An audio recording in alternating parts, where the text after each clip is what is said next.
Bienvenidos, bienvenidas sean todos a Literatura en Caliente, podcast de lecturas, podcast de libros. Mi nombre es Federico Pasos y en este podcast voy comentando mis lecturas, voy derivando reflexiones a los cuales me llevó la lectura. La reseña es un instrumento al que a veces acudo, más o menos, pero no es precisamente un podcast de reseñas. Hoy vamos a estar hablando de un libro de historia. He procrastinado bastante este podcast. Siempre los libros de historia son un hueso más complejo de roer. Para mí, este es un libro importante para entender o para empezar a entender el periodo de la historia que en la academia se conoce como Edad Moderna.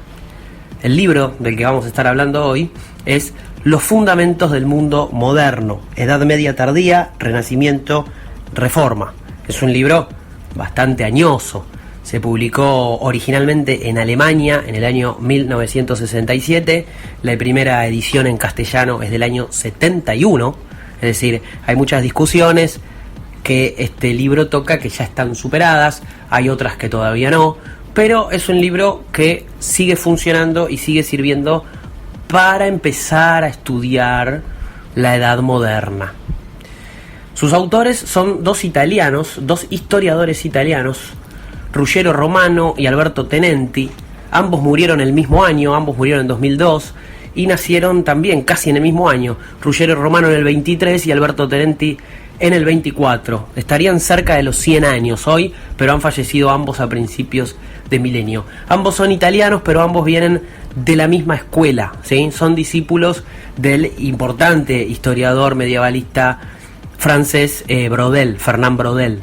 Ruggero Romano particularmente tuvo una cátedra de historia económica en la Escuela Práctica de Altos Estudios, ¿no? Donde Braudel pisaba fuerte. Ha estudiado el continente americano, sobre todo desde el punto de vista de la historia económica y de su interrelación con la metrópolis europea. También ha sido colaborador asiduo de un historiador muy importante para la historia americana, sobre todo para la historia andina, que es John Murra, ¿sí? Aquel historiador que generó la teoría de la explotación de pisos ecológicos en los Andes precolombinos. Ruggero Romano también ha escrito, más allá de la historia americana, una historia de Italia en 10 tomos. También ha escrito una historia de América Latina en 3 tomos, publicados en 1999. Y también se ha metido con el tema de la teoría del desarrollo, una discusión muy importante en la historiografía y la sociología de los años 60 y 70. Polemizó con Günter Frank la teoría del subdesarrollo. Entonces, este libro hay que entenderlo desde ese lado, ¿sí? Elementos de historia cultural, algo de historia económica, entender la importancia también que tiene el continente americano para el desarrollo europeo del siglo XV en adelante. Y en esa misma línea va, por supuesto, el coautor de Los Fundamentos del Mundo Moderno, que es Alberto Tenenti, ¿sí? Que se desarrolló también en Francia varios años, ha trabajado con otro historiador muy importante, Lucien Febvre, ha enseñado en París, ha tenido una cátedra en la misma universidad que mencionábamos antes, la Escuela Práctica de Altos Estudios en Ciencias Sociales. En el año 1957 publicó una obra sobre los orígenes de la sensibilidad moderna, llamada Il senso della morte, el sentido de la muerte, el amore della vita nel Rinascimento. El sentido de la vida y el amor a la vida en el Renacimiento. Es un estudioso más del lado cultural. Ruggero Romano trae más lo económico y Alberto Tenenti trae más lo cultural y el pensamiento religioso de la época estudiada. Es un libro que recomiendo, Los Fundamentos del Mundo Moderno. No necesariamente es un libro fáctico, ¿sí? El libro está escrito en clave manualística, sirve como manual, es decir, para usarlo como referencia a la hora de encarar el estudio de un período, como para más o menos empezar a tener ideas generales, pero no en un sentido de fáctica, no en un sentido acontecimental, ¿sí? En Los Fundamentos del Mundo Moderno no te vas a enterar el nombre y la cronología exacta de cada uno de los reyes de cada una de las regiones de Europa continental entre el siglo XIV y el siglo XVII. No vas a enterarte de las luchas dinásticas, no va por ahí, no vas a enterarte el pormenor de cada una de las batallas y de las guerras producidas durante 300 años, ¿sí? Es más manualística procesual, digamos, es más de procesos grandes, ¿sí? El Renacimiento, la Reforma Protestante, las características generales de la Edad Media tardía, ¿sí? El recorte histórico que hace para establecer estos movimientos y fenómenos sociales y también mentales de la época tardo-medieval, en los que hunden sus raíces los cambios profundos característicos de la historia moderna, va desde 1350 a 1550 aproximadamente. Eso es más o menos el recorte temporal que Ruggiero Romano y Alberto Tenenti realizan en este libro. Esto es Literatura en Caliente Podcast. Suscríbete.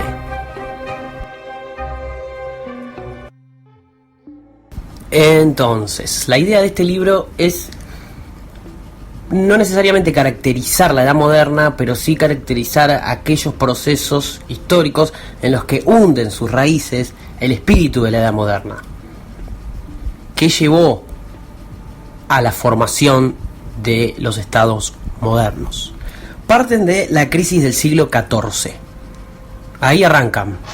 La crisis del siglo XIV con mucho foco en la catástrofe demográfica que caracteriza el siglo XIV. El siglo XIV es un siglo de contracción y de enorme crisis económica, social y también política. En líneas generales, siglo XIV en Europa Occidental, siempre estamos hablando de Europa Occidental, siglo XIV es de crisis, siglo XV es de equilibrio, siglo XVI es de expansión económica y siglo XVII nuevamente de crisis.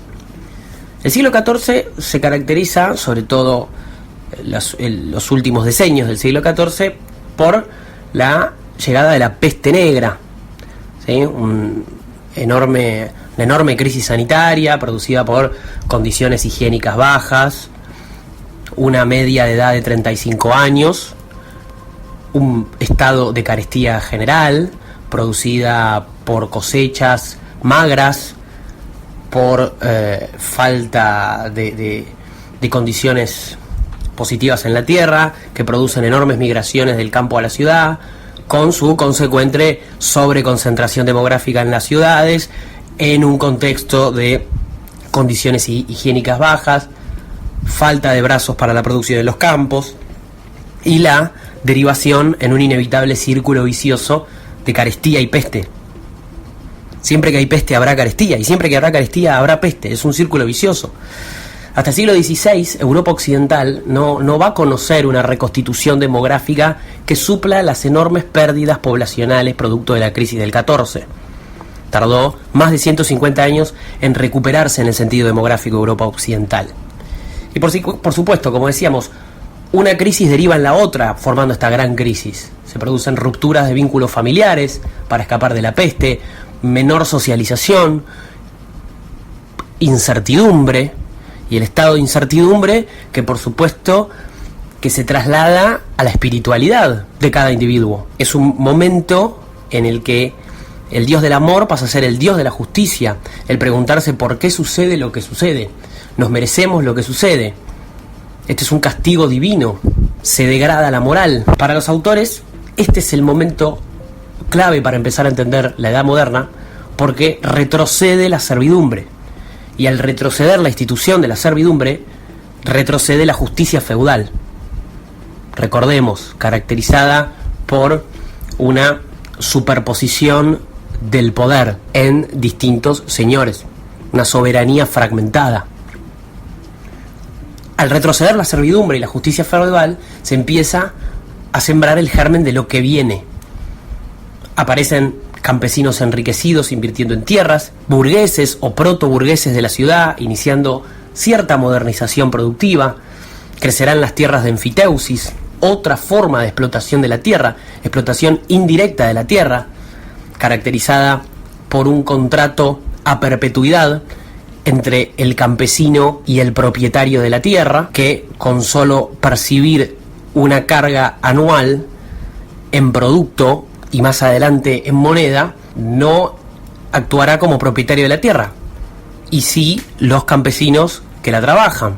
Una diferencia enorme en relación a la edad feudal. Por supuesto, se vive mal, una producción industrial que todavía no conocerá las dimensiones de siglos posteriores. La producción industrial será particularmente de lujo, de bienes de lujo, suntuarios, para el comercio con otras regiones o comercio internacional. Los campesinos van a comprar directamente la materia prima y elaborarán, rompiendo también con otra lógica clave de la Edad Media, que es la de las corporaciones. Las corporaciones de profesionales, las corporaciones de oficios se van a ir degradando de a poco, ¿sí?, por la producción individual de manufacturas. Es el momento del auge de la producción textil inglesa y flamenca. Se interrumpen los viajes hacia Oriente, disminuye el comercio, es un momento de fuerte retracción comercial, producido también por el final de las cruzadas. Las cruzadas fueron un movimiento que permitió la expansión mercantil.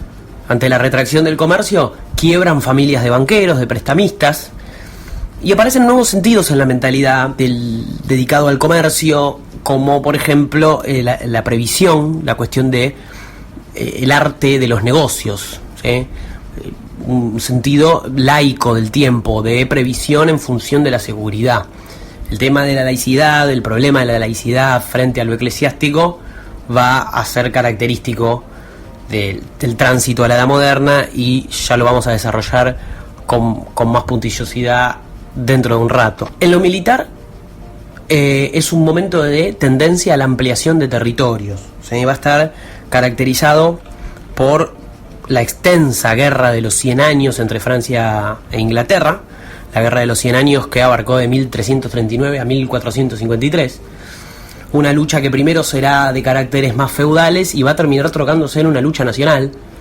El momento final de esta guerra cobra ribetes populares y nacionales. Juana de Arco va a terminar siendo uno de los símbolos que expresan el carácter nacional de la guerra de los 100 años, puntualmente por el lado de Francia, en un contexto de anarquía de forma monárquica, rivalidad de reinos y principados por la ampliación territorial, una ampliación territorial que no termina de condensarse en ninguna de las regiones, eso va a pasar algunos siglos después. Ampliación de los señoríos comunales en Italia, es una muestra también para los autores de esta expansión, que son regímenes absolutos pero de aprobación popular en los papeles. Esa aprobación popular quizás no era tan concreta en lo fáctico. El rol de los aristócratas yendo a buscar compensaciones económicas en otras regiones, también producto de la crisis. Va a ser un momento de nobles venidos a menos, tirados al bandidismo. ¿Cuáles les queda? Todavía no, los estados recién están formándose, no se terminan de circunscribir a los estados, y muchos de ellos van a optar por el bandidismo y guerras privadas entre nobles afectados por la crisis. Es el momento en el que crecen leyendas como la de Robin Hood, Guillermo Tell, con un espíritu todavía caballeresco en decadencia, pero empleado en la lucha casi por la supervivencia. Es el momento de la descomposición de los valores caballerescos. Entonces, en este primer apartado propio de la crisis del siglo XIV, tenemos retracción de la servidumbre, crisis en el campo, empieza a conformarse cierto carácter nacional, sobre todo en Francia y en Inglaterra, no en Alemania, no en Polonia, no puntualmente en España tampoco, y descomposición de los valores caballerescos. Estos serían los principales ítems de la crisis del siglo XIV, en el cual ya vamos a empezar a encontrar algunos elementos de transición de lo que es la Edad Media tardía a los principios de la Edad Moderna.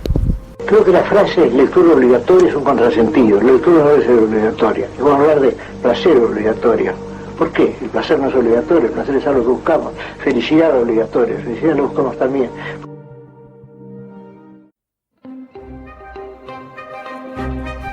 Esto es Literatura en Caliente Podcast.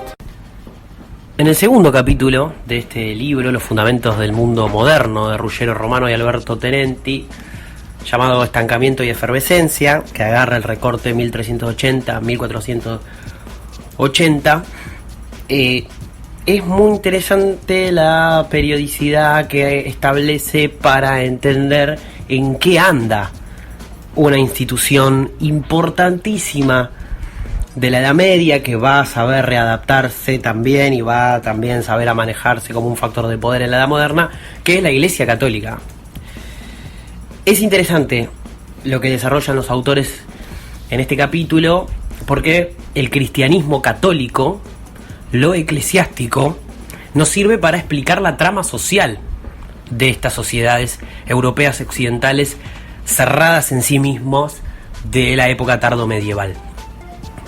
Tanto las élites como los campesinos, el más rico, el más pobre, comparten una cultura, un trasfondo cultural común en lo espiritual y en la justificación ideológica.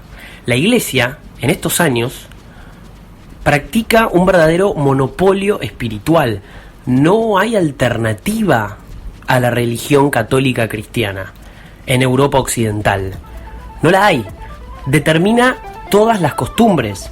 Es propietaria de enormes extensiones de tierra. Es la principal extensión territorial. El principal señor feudal es la Iglesia. La justicia, los marcos jurídicos, no van a ser comunes en estas estructuras prenacionales.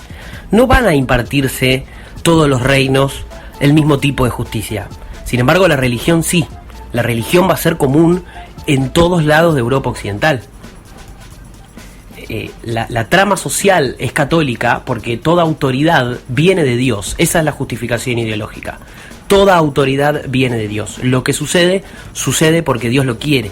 Si vos sos un campesino que trabaja la tierra y vive en un estado de perpetua necesidad y sujeto a las cargas más fuertes que tenés que rendir a un señor, es porque Dios así lo quiso. Esa es la justificación ideológica que baja desde los sectores de poder y desde el principal sector de poder del periodo, que va a ser la Iglesia Católica. Repetimos, propietaria de la mayor cantidad de bienes materiales y que ejerce autoridad como nadie. La curia ejerce como un gobierno central que afecta a toda Europa. No es fácticamente un gobierno central, pero sí lo es estructuralmente. Toda Europa está regida, toda Europa occidental está regida y está tramada por el cristianismo católico, en lo concreto y en lo etéreo, porque también domina las conciencias y también domina lo espiritual. Sin embargo, a partir de este periodo, el papado entra en crisis. Y es una crisis que reconoce 3 periodos, según los autores, que igual comparten con otros, ¿no? Esto es una discusión superada. Los 3 periodos del papado son: el primero, de 1309 a 1377, el periodo de Aviñón. Es un momento en el que la Iglesia, en función de la monarquía francesa, muy cerrada en alianza con la monarquía francesa, trasladará su sede de Roma a Aviñón. Es el único momento de la historia en el que la curia romana se traslada de posición geográfica. El periodo de Aviñón, que va a durar poco más de 50 años. Finalmente, ante la inseguridad causada por la Guerra de los 100 Años, que tiene a Francia como uno de sus animadores, y la pérdida de estabilidad de los dominios romanos ante el alejamiento, el papado en 1377 se va a ir de Aviñón. Pero Aviñón, a partir de acá, se va a convertir en lo contrario. Va a ser la sede de los antipapas. Los antipapas son otros papas no oficiales. Tal va a ser la crisis jerárquica de la Iglesia Católica, una Iglesia Católica enfrascada en sí misma, que va a haber más de una dirección y más de una jerarquía papal. Clarísimo indicio de crisis, de acefalía en la Iglesia. La siguiente etapa, después del periodo de Aviñón, ya con la Iglesia en Roma, de 1378 a 1417, va a ser caracterizada como de cisma, el famoso cisma católico, que es un momento caracterizado por esto que decíamos, bicefalía y hasta tricefalía en la cima. Un conflicto abierto entre tendencias opuestas en el seno de la Iglesia Católica. Momentos de intrigas, momentos de conspiraciones, momentos de hasta incluso violencia física y asesinatos de miembros de la curia. Lo que dicen Ruggiero Romano y Alberto Tenenti, esto viene sobre todo del lado de Tenenti, que es especialista en el tema, es que vamos a encontrar una iglesia olvidada de sí misma, una iglesia olvidada de sus fines originales, una iglesia totalmente despreocupada del factor espiritual, una iglesia totalmente despreocupada de su función y de su misión de contenedora espiritual de los seres humanos, en pos de un fuertísimo enfrascamiento en intrigas internas. Después del cisma va a venir una época de crisis también, de profundización de la crisis, porque esas luchas intestinas se van a terminar cristalizando en los concilios. A partir de 1417 empieza la etapa de los concilios. Tenemos por un lado los concilios y por otro lado la jerarquía dura eclesiástica. Los concilios van a ser las sedes de debates ideológicos en el seno de la Iglesia y de las primeras intentonas reformistas. Empiezan a aparecer los primeros prelados y los primeros teólogos que empiezan a plantear la necesidad de una reforma al interior de la Iglesia. Uno de ellos, al que Ruggiero Romano y Tenenti le van a poner mucha atención, es el inglés Wycliffe, que sostiene que cualquiera puede interpretar las Sagradas Escrituras. No necesitas de un intermediario curial para interpretar lo que dice la Sagrada Biblia. Wycliffe también va a ser contrario a un debate enorme en la Iglesia que llevó siglos, que es el de la transustanciación.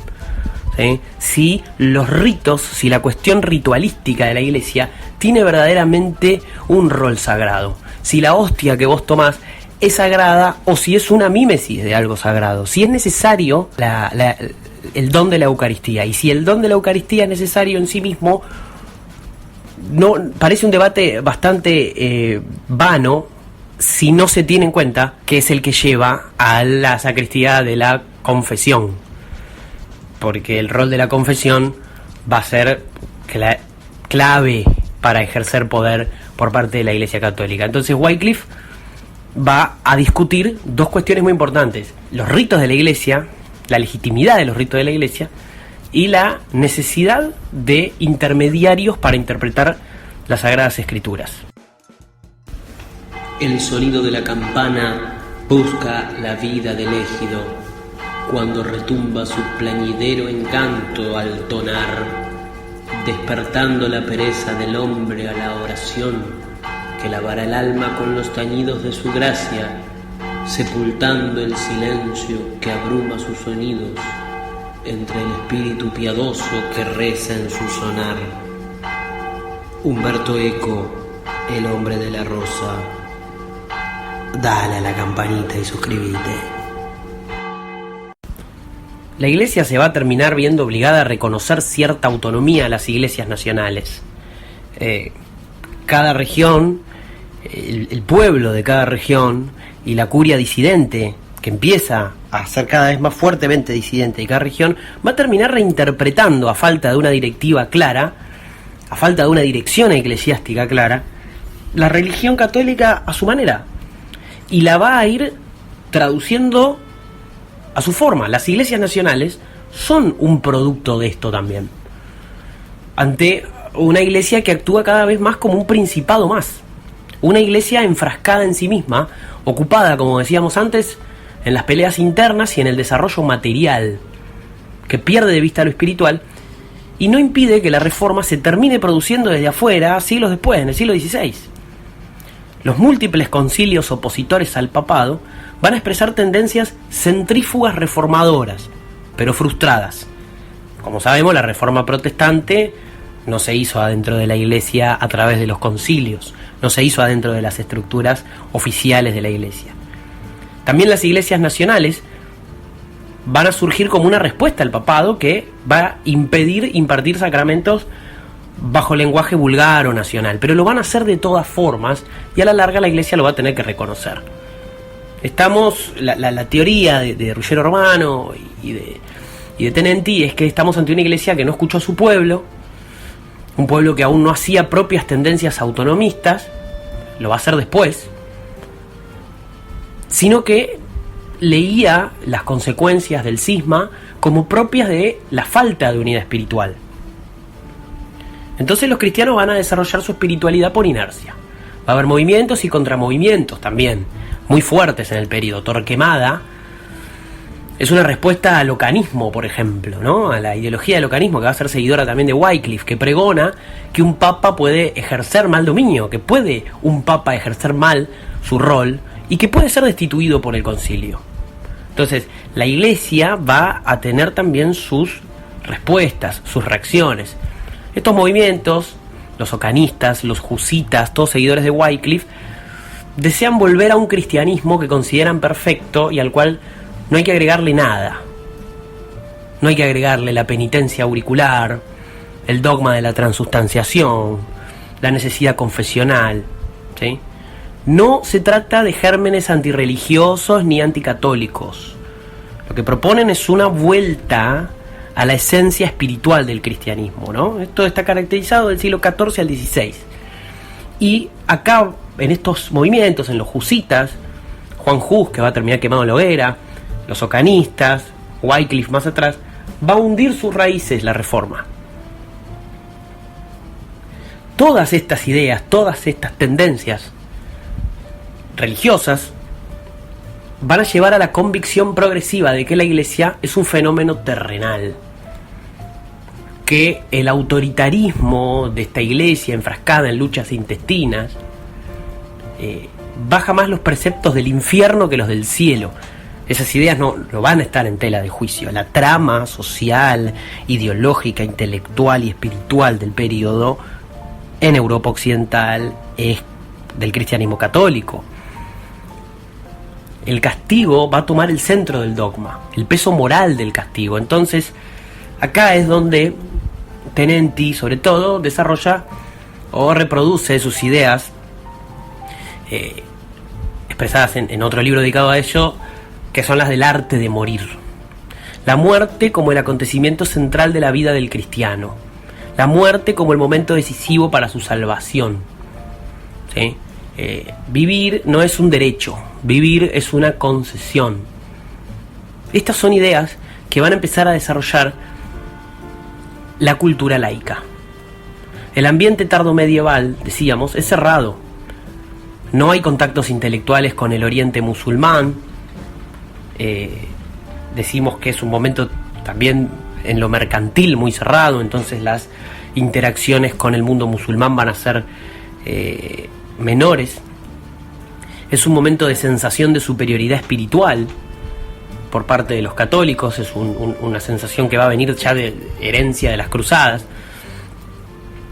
Cuando hay inquietudes intelectuales, espirituales por parte de las élites, no van a tener un sentido progresivo y no van a buscar un sentido de innovación intelectual, sino que se van a dirigir a la época antigua, van a leer a los antiguos, a los griegos y a los romanos.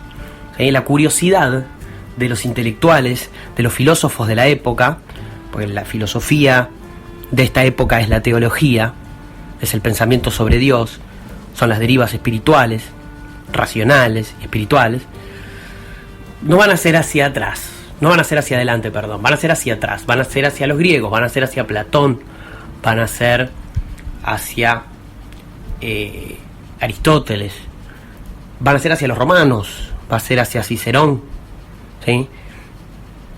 Disfrutar la existencia terrena para elevarla a los cielos y no viceversa es una de las reacciones de las élites.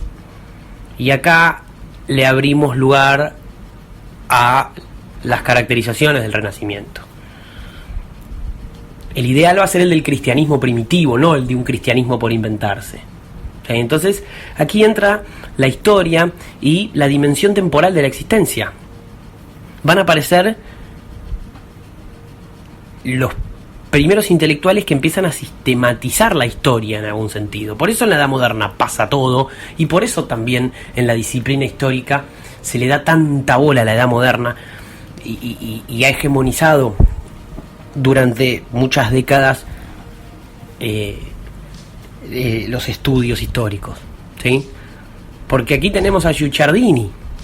La historia ya no es solo exaltación para justamente poner de relieve ciertos valores morales, ni tampoco va a ser un relato meramente cronológico, sino que va a intentar explicar y sistematizar los fenómenos sociales. Y esto va a tener un sentido de direccionalidad fuertemente laica. Va a haber una visión racional de los hechos, no tanto espiritual. Para orientarse se puede leer el período en clave de tensión entre cultura laica y eclesiástica, sobre todo si vamos a entender cuáles son los lineamientos que derivan en la Reforma. Se puede entender el período en clave de tensión entre cultura laica y eclesiástica, pero con cuidado, porque el telón de fondo de los orígenes del laicismo es el de los mismos dogmas y creencias religiosas que van a tener los eclesiásticos. Por eso la tensión es entre la naciente cultura laica y la estructura eclesiástica, no entre cultura laica y religión. Camino a la Reforma, la tensión es entre la naciente cultura laica y la estructura eclesiástica, no entre cultura laica y religión. Van a ser el movimiento filosófico, ideológico, intelectual, conocido como humanismo, que va a tener distintas ramificaciones en diversos ámbitos de la vida. Y este es el puntapié inicial para entender el Renacimiento. A partir de los primeros desarrollos de la cultura laica y de los primeros desarrollos intelectuales del humanismo, empezamos a entender el período conocido como Renacimiento. Los autores deconstruyen la visión de Renacimiento, sobre todo desde el punto de vista de su nomenclatura, ¿sí? Porque Renacimiento acude a un renacer o un puntapié inicial que va a desechar todo lo malo y que va a incorporar todo lo nuevo, cuando esto no necesariamente es así. Y eso, bueno, sabemos que en ningún periodo de la historia es así. Ningún periodo de la historia es totalmente bueno ni totalmente malo. Con lo cual hay una idealización que parte de la nomenclatura del Renacimiento, ¿sí? Y eso lo van a marcar los autores. Pero sí van a, después de esta deconstrucción del término, van a caracterizar los lineamientos básicos de la corriente, que, como decíamos, se va a expandir en distintas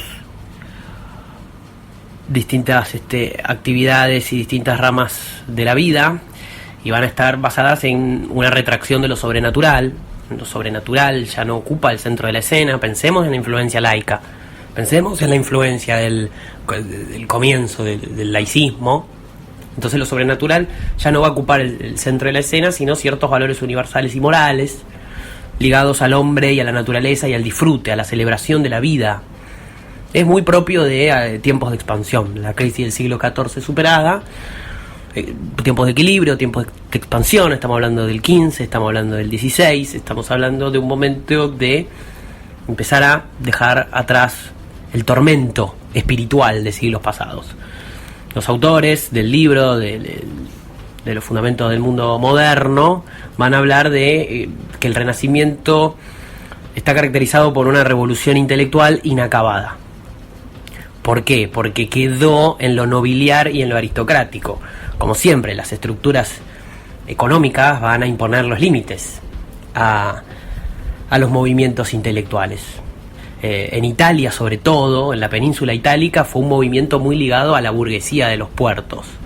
Finalmente van a formar parte de los consejos nobiliares de las ciudades-estado, genovesa, veneciana.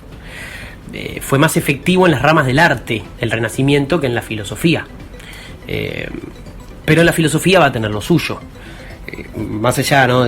Hay una serie de descripciones muy fuertes de algunas obras de arte y de las características de algunos artistas. En eso no nos quedamos tanto, pero sí nos podemos quedar en todo lo que tiene de novedoso en la filosofía, en la teología y en el desarrollo de la política, ¿no? De la transición de la política idealizada a las razones de Estado, ¿sí? A la necesidad de establecer pragmatismo para perpetuar poderes. Y ahí pienso en Erasmo de Róterdam, en la enorme influencia de este intelectual en Tomás Moro para la escritura de su Utopía, que retoma los valores griegos, contrario fuertemente al humanismo cívico italiano. De hecho, a Moro, la Utopía de Moro en Italia va a ser recepcionada por intelectuales llamados polígrafos, que son los que no están en las cortes, no son los intelectuales oficiales. Esos van a recibir la Utopía de Moro, que retoma mucho de los preceptos de la República de Platón. También, obviamente, vamos a pensar en Maquiavelo, ¿no? Que es un autor que se sigue leyendo al día de hoy y excluye toda participación divina. Ya estamos hablando de autores que se escinden de lo espiritual a la hora de sus elaboraciones intelectuales. Acá está la influencia fuerte del laicismo y los primeros desarrollos del laicismo, que va dejando atrás la hegemonía absoluta de la cultura eclesiástica. Maquiavelo va a hablar de comunidades organizadas, no sé si nos suena a los argentinos, y va a bajar de rango la religión, simplemente como una expresión moral de la vida colectiva. Eso va a ser la religión para Maquiavelo. Maquiavelo sistematizó e identificó normas objetivas de la política, así como Guicciardini esquematizó y sistematizó movimientos históricos para entender la historia y racionalizarla. Maquiavelo va a identificar normas objetivas de la política.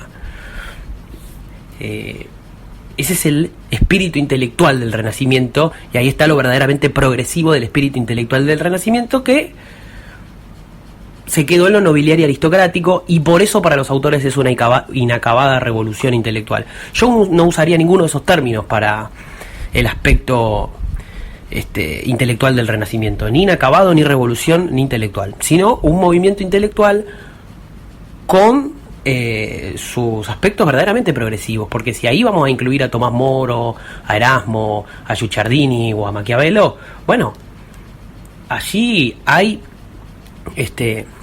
novedades intelectuales que han sido progresivas para la historia de la humanidad. No sé si revolucionarias, pero sí progresivas. Esto es Literatura en Caliente Podcast. Suscríbete.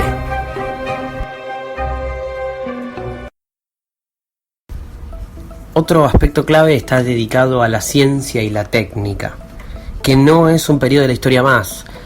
El mundo moderno a la hora de entender los desarrollos de la ciencia y la técnica. Es el momento histórico clave en la historia de la ciencia y la técnica. Creo que hasta la revolución industrial no va a haber un momento tan importante para los desarrollos de la ciencia y la técnica como la edad moderna, porque hablamos de una ciencia no institucionalizada todavía, ni pensada en sí misma como un cuerpo de técnicas válidas en sí mismas, pero sí que conocerán en el periodo desarrollos de consecuencias profundas, es decir, los momentos claves, los grandes mojones en el camino a esa ciencia institucionalizada y entendida como un corpus de técnicas válidas en sí mismas.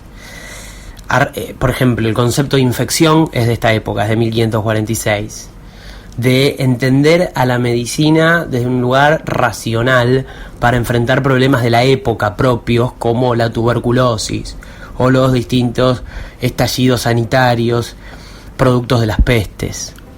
Eso es una situación de hijo directo del pensamiento racional propio del laicismo. El pico máximo de esto es la teoría copernicana, ¿no? La concepción heliocéntrica de Nicolás Copérnico, que pone en juicio la concepción bíblica. Ahí lo vamos a entender por ahí con más claridad que en ningún momento. Copérnico aplica la geometría al concepto del universo, trae el concepto de esfericidad. Es un momento de valoración de la técnica y de la experimentación para lograr cuestiones que tengan que ver con el desarrollo diario. Se afianza la idea de propiedad intelectual. Los burgueses van a aplicar propiedad intelectual en desarrollos que van a ser necesarios para la producción, como molinos, como máquinas para la elaboración vitivinícola, como máquinas para elevar agua. El Estado, los grupos burgueses, van a tomar el rol del propietario de medios que antes eran de los señores. Esa es una cristalización del cambio de época. Se acelera el conocimiento en la Edad Moderna, es un momento de aceleración del conocimiento en la Edad Moderna. Y va a haber dos invenciones de la Edad Moderna que van a determinar dos cuestiones fundamentales que van a ser los desarrollos de los estados modernos y la reforma protestante, que van a ser la imprenta y la artillería. La fuerza militar de la nobleza va a recibir el golpe final, un tiro de gracia, con el desarrollo de las armas de fuego patrocinadas por los incipientes estados. Y la imprenta pondrá en jaque el dominio espiritual del clero, difundiendo obras críticas e incluso Biblias en lenguas vulgares. La imprenta, en un sentido limitado para la época, pero va a democratizar el saber. Y eso va a ser un golpe de gracia también para el pensamiento único del catolicismo medieval. Después los autores se meten en América. Dijimos antes al principio que Ruggiero Romano estudió la historia de América en relación sobre todo con las metrópolis y con ojos europeos. Ruggiero Romano es un tipo que se mete a estudiar América para entender Europa y no viceversa. Por supuesto que parten de las distintas exploraciones llevadas adelante por el Imperio Lusitano y por los españoles inmediatamente después. Para los autores, la verdadera conquista de los dominios españoles no va a arrancar hasta 1510, hasta el primer decenio del siglo XVI. Los españoles hacen un brusco ingreso en una actividad que hasta el momento era monopolio de los portugueses, violando el Tratado de Tordesillas de 1494, que divide para España al oeste de los Azores y para Portugal al este de los Azores, pero a través de invenciones tecnológicas en cuanto a lo que es la tecnología fluvial, la carabela y cierta tradición marítima. España va a enfrentar a Portugal, un Portugal que se extendió enfrentándose a egipcios y turcos y que estableció dominios de manera totalmente diferente a lo que van a hacer los españoles en América. Portugal estableció bases mercantiles de largo plazo, democratizó indirectamente algunos productos gracias al comercio mediterráneo, sobre todo con la zona del Levante, pero sin poder establecerse de manera perpetua ni de manera estable, mejor dicho, por este enfrentamiento primero con egipcios y después con otomanos. Va a ser Carlos V el emperador español que viole este tratado común de Tordesillas, mediado por el Papa, establecido por el Papa, y bueno, allí también dicen los autores que vamos a ver una retracción del poder eclesiástico, ¿no? Porque básicamente Carlos V pasa por encima de lo dispuesto por la propia Iglesia Católica. Va a ser una demostración de que a partir de ahora son las fuerzas y las situaciones de hecho las que delimitan las acciones y no la palabra de la Iglesia Católica. Pero sí la religión va a tener un rol fundamental en cuanto a lo que es la justificación ideológica de la conquista de América por parte de los españoles. Superioridad de los medios de guerra, rol clave del caballo y apropiación de una situación en la cual los indígenas, sobre todo en los Andes, van a encontrar fuertemente descontentos de lo que es la dominación incaica. Se aprovechan de esa situación para perpetuar la conquista. Los autores no se circunscriben ni a la leyenda rosa ni a la leyenda negra. Van a hablar de un proceso complejo, como suelen hablar los historiadores. Van a hacer énfasis en la enorme contracción demográfica en América, generada por situaciones de violencia, pero también por la imposición totalmente asimétrica de tiempos nuevos de trabajo y por las enfermedades también que van a traer los españoles. Además de, o conjuntamente con esta fuerte contracción demográfica de los nativos, los que quedan van a encontrarse liquidados moralmente, socialmente, psicológicamente. Van a encontrar se van a encontrar dominados nuevamente ahora por un imperio extranjero y al cual no entienden en absoluto. Y acá es donde Ruggiero Romano se pone polémico, y Tenenti también, pero esto sobre todo de Romano, porque los autores van a hablar de imperios de tipo feudal establecidos en la América prehispánica. Que el escenario con el que se encuentran los españoles en América va a ser de imperios feudales, de grandes reservas territoriales a través de reservas, mercedes, privilegios, usurpaciones y de fuerza de trabajo, en los cuales se van a ejercer derechos sobre las personas a través de relaciones de servidumbres. Entonces, para los autores, para los americanos no era un cambio enorme cambiar el tributo indígena por el tributo hacia los europeos. Muestra de ello es que donde hubo más colaboración, las comunidades indígenas sobrevivieron mejor. Los más bravos, en cambio, fueron aniquilados en extensas guerras que duraron hasta el siglo XIX y recurren a los ejemplos de los araucanos, los pampas, los fueguinos. Bueno, es polémico hablar de una categoría europea como es el feudalismo para la América. Más que polémico, diríamos que es superado. Son estructuras complejas con características propias y con características que surgen de las costumbres americanas prehispánicas, pero no son modo de producción feudal, ni modo de producción asiático, ni modo de producción con etiquetas que vienen de un pensamiento fuertemente eurocéntrico. Después, Ruggiero Romano va a hablar de falta de autonomía respecto a la metrópoli por parte de quienes ejercen soberanía en América. Va a hablar de economía natural con una circulación monetaria anémica, porque los metales iban derecho a la metrópoli y no se podían aprovechar ni circular bajo ninguna forma en América, lo cual va a generar una imposibilidad de formación de capitales por fuera del círculo dominante. Los nobles españoles en América no pudieron entrar en la cuestión ejecutiva ni decisoria del proceso de circulación de mercancías, lo cual sumió a América en el atraso respecto a la metrópoli. Otra de las grandes ideas de los autores respecto a la conquista de América y al ejercicio del poder de los españoles en América va a ser que la nobleza feudal, esto también viene medio tirado de los pelos, la nobleza feudal venida menos que viene de Europa, va a encontrar salida a su crisis en América. Los primeros conquistadores van a ser no van a ser nobles. En cambio, la segunda oleada de conquistadores sí, son hijos de señores empobrecidos por las crisis. Entonces vienen con la cabeza de reconstruir las viejas glorias pasadas y reconstruir el esquema anterior, generando nuevas riquezas y estableciendo una nueva patria. Los autores fuerzan el argumento feudal. Todos los conceptos que estamos desarrollando están bajo una égida de forzar el argumento feudal, de ver feudalismo en todos lados, de tal modo que llega al punto de asemejar las rebeliones indígenas del siglo XVIII con la anarquía feudal de siglos anteriores, digamos, ¿no? Relaciona rebeliones nobiliarias propias de los siglos XV, XVI con las rebeliones indígenas andinas del 18, o sea, buen feudalismo en todos lados. Esto es Literatura en Caliente Podcast. Suscríbete.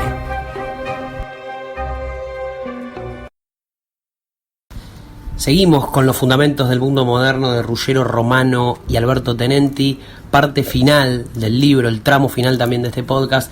Los últimos 3 capítulos tienen muchos conceptos para levantar, y aparte porque tocan momentos del periodo muy importantes. El siglo XV, religión y sociedad en el siglo XV, sobre todo en cuanto a lo que significa la relación de los reinos y de las monarquías con la Iglesia Católica. Desde el XV, mayormente en Europa Occidental, los príncipes obtienen prácticamente en todas partes el derecho a disponer de los beneficios eclesiásticos, a nombrar prelados por su cuenta e imponerse como legítimos intermediarios entre Roma y el clero local. Ya antes de la Reforma, producto de la cefalía y producto de esta crisis espiritual y de valores y de conducción que tiene la Iglesia Católica con sus áreas de influencia, ya antes de la Reforma decimos la Iglesia tiene que ceder. Castilla y Aragón va a ser un ejemplo distinto al resto de Europa, porque allí la alianza entre monarquía e Iglesia Católica, no entre una versión local de la Iglesia ni una deformación ideológica de los preceptos católicos, sino la propia Iglesia Católica, será muy marcada. Una alianza muy fuerte entre monarquía y Iglesia Católica. Allí la Iglesia es un instrumento del poder real. Esto lo sabemos muy bien los americanos, porque ya son tiempos en los que España despliega su colonización en los dominios americanos. La unificación de España se produce a través del pilar ideológico eclesiástico, y esto no es casualidad, porque se formó a expensas de la persecución a otras minorías étnicas y religiones diferentes, puntualmente judíos y árabes. La expulsión de los árabes y la persecución de los judíos va a ser en España un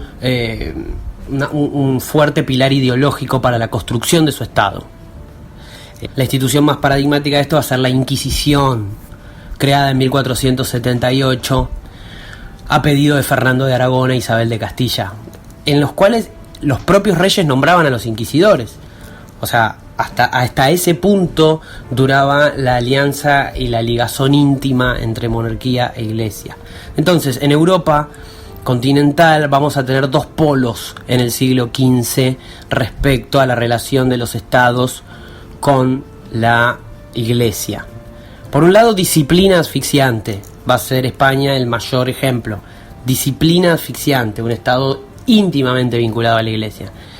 El otro polo va a ser confusión y crítica, liderado sobre todo por los países anglosajones y por los países nórdicos, que van a ser los lugares donde triunfa la Reforma. La cruzada entra en decadencia porque Occidente la percibe como un pretexto para engordar el fisco de Roma. El Papa va a ser entendido en el tablero geopolítico como un soberano más. La Iglesia en su totalidad va a empezar a ser entendida como otra estructura moderna más, y la Iglesia ante tal estado de cosas se va a seguir mostrando oligárquica, cada vez más jerarquizada, cada vez más hereditaria en cuanto a la sucesión de los cargos. Al siglo XVI la unidad eclesiástica ya no es compacta en Europa.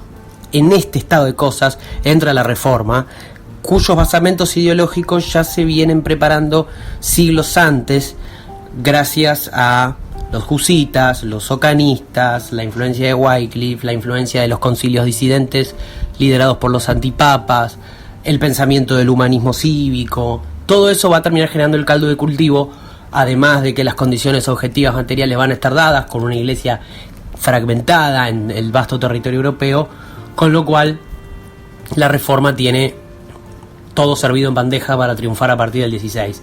La Reforma protestante intentará restablecer los valores y las prácticas del cristianismo primitivo, como decíamos antes. Es una reafirmación de lo divino y una ética ideal bajo la égida de valores universalizantes. Es decir, la Europa del siglo XVI todavía será un universo cristiano cerrado en sí mismo, con tendencias interiores.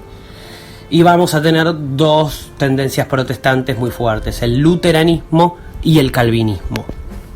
El luteranismo de fuerte influencia en Alemania e Inglaterra, y el calvinismo de influencia muy fuerte en Francia y los Países Bajos. Y allí entramos a lo que es la Reforma. La Reforma protestante, que triunfó en el área franco-germana y en el área flamenca, y que se va a nutrir de, todo lo que decíamos antes, ¿no? Una gran penetración del humanismo y de los valores humanistas. En España también hubo influencia humanista, pero se tradujo dentro de la iglesia. O sea, la crisis se resolvió adentro, no afuera. Fue una crisis resuelta con tendencias centrípetas, no centrífugas, como va a ser en los países nórdicos y anglosajones sobre todo, pero también en Francia. Los preceptos más básicos de la Reforma va a ser el de una crítica muy fuerte hacia Roma, ¿sí? Que las iglesias locales no pidan beneficios a Roma, que las deslegitimen, tener capacidad de juicio sobre la Biblia. la posibilidad de imprimir Biblias nacionales, Biblias ilustradas también para acercarse a los sectores populares, que puedan ser leídas por sí mismas y sin intermediarios fuera de la iglesia. Es un movimiento profundamente ético, sobre todo un movimiento ético que va a apelar también a la sensibilidad colectiva y no se va a entender a sí mismo como un movimiento de élites, aunque nazca desde ese lado. Va a descreer fuertemente de los ritos establecidos como sagrados por la Iglesia Católica. No va a propugnar la necesidad de tener mediadores eclesiásticos y va a ubicar el centro de su filosofía, la Reforma Protestante, sobre todo al hecho de la fe. El único pecado para los protestantes va a ser la incredulidad, la falta de fe. Si se tiene fe, el reino de los cielos está asegurado, y solo alcanza con expresar esa fe en el momento de la muerte. Lo que rompe la Reforma Protestante no es la religiosidad ni el sentimiento religioso. Va a ser una reforma protestante, no una reforma atea. Lo que rompe es la religión medieval, la religiosidad medieval y la hegemonía única de la Iglesia Católica. Y además con una flexibilidad importante para adaptarse a cada región, a las costumbres de cada región y establecer una relación más orgánica entre fe, divinidad y costumbres regionales. Va a favorecer la soberanía laica en los príncipes y va, a por supuesto erigirse como la tendencia opuesta al catolicismo. Católicos versus protestantes van a empezar a dominar los conflictos ideológicos, teológicos y espirituales del 16 en adelante. Para los autores, la herencia de la Reforma es dejar atrás la competencia entre los reinos y la Iglesia por el poder político. El peso específico de los centros de poder de Europa administrativa y financieramente va a pasar a ser más sólido que el de la Iglesia. Así el clero, va a buscar nuevas estrategias, se va a meter en las cortes, se va a meter como una élite más en esta gran lucha de élites que va a ser la formación de los estados modernos. Ahí la Iglesia va a ser una élite más, que en algunos países va a tener mayor ascendente, como en España, como en Portugal, como en Francia, y en otros lugares va a tener menos ascendente, o casi nulo ascendente, como en Inglaterra, como en Holanda, etc. Es la época de la unión entre el trono y el altar, en algunos casos, como hablábamos en el caso de España o en el caso de Francia. Obviamente que esto va a producir una reacción por parte de la Iglesia, que va a ser aparte de la más política de meterse en las cortes y de tratar de influir con intrigas y con una lucha intranotabiliar en los distintos reinos europeos, la creación, por ejemplo, de la Compañía de Jesús, de los jesuitas. La Compañía de Jesús es una reacción de la Iglesia, una creación de una soldadesca fiel al Papa en respuesta al avance de la Reforma y al avance del protestantismo en Europa. El libro cierra con el último capítulo en el cual se esbozan los intentos imperiales y lo que los autores van a entender como primera unidad del mundo, camino a la creación de los primeros estados modernos. Finalmente los autores se van a meter con los esbozos de los primeros estados modernos. Van a hablar de que va a haber intentonas imperiales expansionistas como la de Carlos V o la del Imperio Turco, pero que van a encontrar límites. Van a encontrar límites también las ciudades-estado italianas con profundos problemas financieros, y ante esto se va a erigir el Estado moderno como formación política hegemónica desde el siglo XVI o fines del XV en adelante. ¿Qué va a necesitar un Estado moderno para ser tal para los autores? Primero, una entidad territorial, después un poder centralizado, después una reducción del poder feudal. Lugares en los que no se abolió la servidumbre, el Estado moderno va a tardar más en aparecer, como es el caso, por ejemplo, de Rusia o de muchos estados de Europa del Este. Y después infraestructura, ¿no? Para centralizar ese poder se va a necesitar una infraestructura. ¿Cuál es esa infraestructura? Una burocracia fuerte, finanzas, ejército, cada vez más fuerte los ejércitos, y diplomacia, política diplomática. Por eso también las ciudades-estado italianas no se pudieron mantener, porque ante los problemas financieros no podían solventar ejércitos fuertes ni una burocracia semiprofesional, entonces van a entrar en declive. Entonces estos estados van a encontrarse con necesidades fiscales muy fuertes, van a ejercer una presión fiscal muy importante sobre el sector campesino, van a acudir a la venalidad o a la venta de cargos, un fenómeno que va a ser muy fuerte en Francia, cargos cortesanos, cargos en la administración imperial que se venden a nobles, lucha por los cargos, va a ser momento de lucha entre élites para ascender cada vez más en la monarquía, y van a ser estados que cada vez se van a ocupar más y más espacios al interior de la sociedad. Y hasta acá llegamos con el Literatura en Caliente dedicado a los fundamentos del mundo moderno de Ruggiero Romano y Alberto Tenenti. De lejos, de lejísimos, el más extenso de todos. Nos pasamos de la hora. Espero que les haya gustado. Si les gustó, comenten, discutan, compartan y sobre todo suscríbanse. Es importante la suscripción. Es importante la suscripción para poder seguir haciendo esto. Nos vemos la próxima.